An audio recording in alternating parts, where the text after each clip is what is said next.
Just about everybody who's picked up a book since the early 20th century knows the name Herman Melville.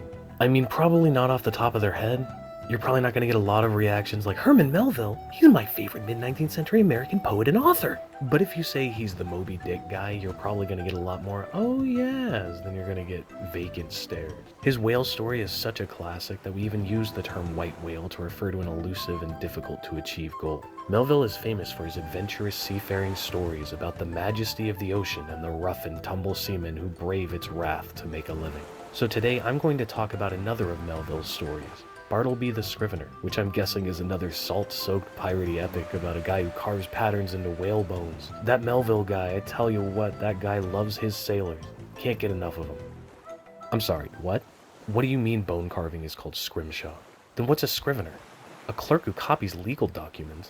What does that have to do with the ocean? Nothing. Oh, jeez.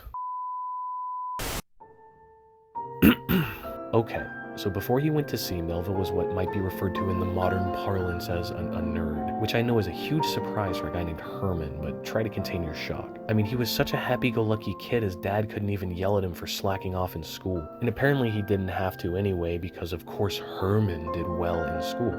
He studied lots of Greek, Roman, and English history. He basically memorized the Bible, and he did so well in his writing classes that he got his own copy of a poem called the London Carcanet and even marched in a parade for New York's finest scholars in 1831. I mean, you know, it was before video games were around. They had to do something to entertain themselves. After that, his father died and he couldn't afford school anymore, so he worked as a clerk for a fur business and later for a bank. It's probably where he became familiar with the sorts of things a scrivener would do.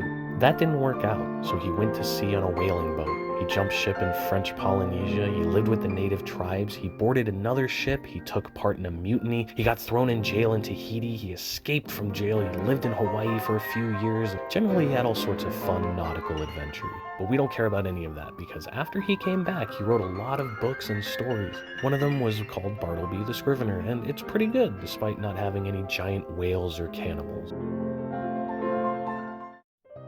Bartleby the Scrivener is really something of a misnomer, since the story reads more like the memoirs of a rich Wall Street lawyer, not even the kind that has to go in front of judges and pretend rich people aren't criminals either. The kind that makes contracts forcing business people not to rip each other off. We never get the guy's name, but he narrates the story and he is just a whirlwind of passion and energy, giving these super detailed, larger-than-life descriptions of pretty ordinary, mundane stuff. For instance, he's got a clerk who works for him that he calls Turkey. Turkey has a drinking problem that makes his face red in the afternoons, and the narrator describes it this way.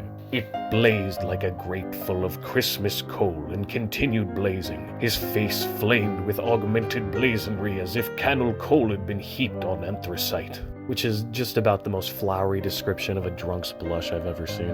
The narrator goes on to describe his life, his job, his office, his other employees, why giving Turkey a nice coat for Christmas made him act like a jerk, why he held on to employees that are such a constant pain to work with, why Ginger Nut was named after ginger nut cakes despite not eating more ginger nut cakes than anybody else, and his opinion on all of these things in great detail before finally getting around to introducing Bartleby. And it's kind of ironic because the narrator is trying to tell us about Bartleby, but he's so wrapped up in his own life and way of thinking that he doesn't think that's possible without giving us every little detail about how his office works. Almost like he's paranoid the reader won't get what he's trying to say without that description. The story isn't even about Bartleby as much as it's about the narrator being obsessed with the guy. The titular scrivener shows up and he's just about the opposite of the narrator in every way. Bartleby has no strong feelings about anything. He has no opinion about the work he's supposed to do. He has no opinion about his tiny little cubicle office. He has no opinion about basically anything at all. The only thing we know for sure about him is that he would prefer not to do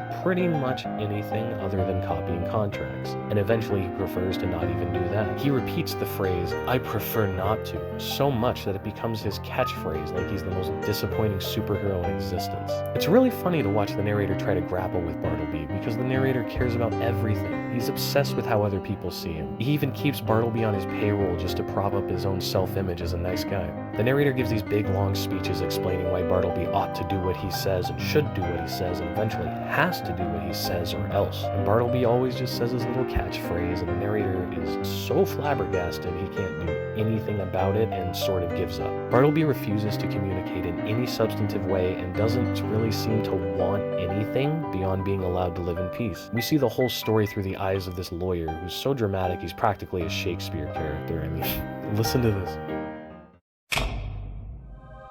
I staggered to my desk and sat there in a deep study. My blind inveteracy returned. Was there any other thing in which I could procure myself to be ignominiously repulsed by this lean, penniless wight, my hired clerk? What added thing is there, perfectly reasonable, that he will be sure to refuse to do? And because the whole thing is from his perspective, we really don't get any insight into what Bartleby is about. The guy just won't communicate anything, and our only impression of who he is as a person comes from the narrator coming up with excuses for his behavior. The only actual fact we learn about Bartleby is that he used to work in the dead letters office, and even that is just the narrator desperately trying to figure out something about the guy that he failed utterly to communicate with. Communication is really important to the narrator. I mean, his whole job is making deals and talking to people, so of course it is. And Bartleby doesn't care about that at all, and he doesn't want to be understood, really. He spends almost the entire story standing in his little cubby hole and staring out of a window at a blank wall. At the end, he gets shipped off to prison and seems to be really upset about it, but even then he just finds another blank wall and spends his time staring at that. So we don't know if he's really mad about being in prison or just kind of ticked off because he knows being in prison is a bad thing, or if he's just mad that he doesn't get to look at his favorite wall anymore.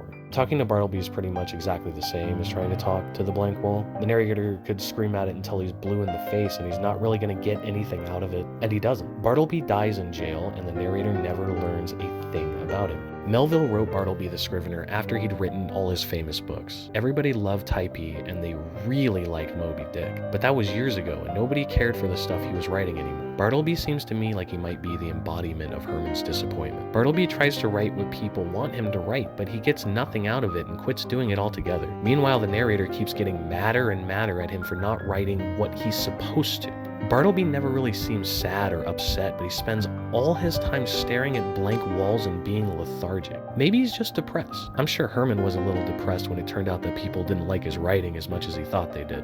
Herman Melville died poor and virtually unknown, and like seems to happen to most good artists, as soon as he was dead, everybody started to recognize how great he was. His obituaries all praised his work, even though one misspelled the name of the book.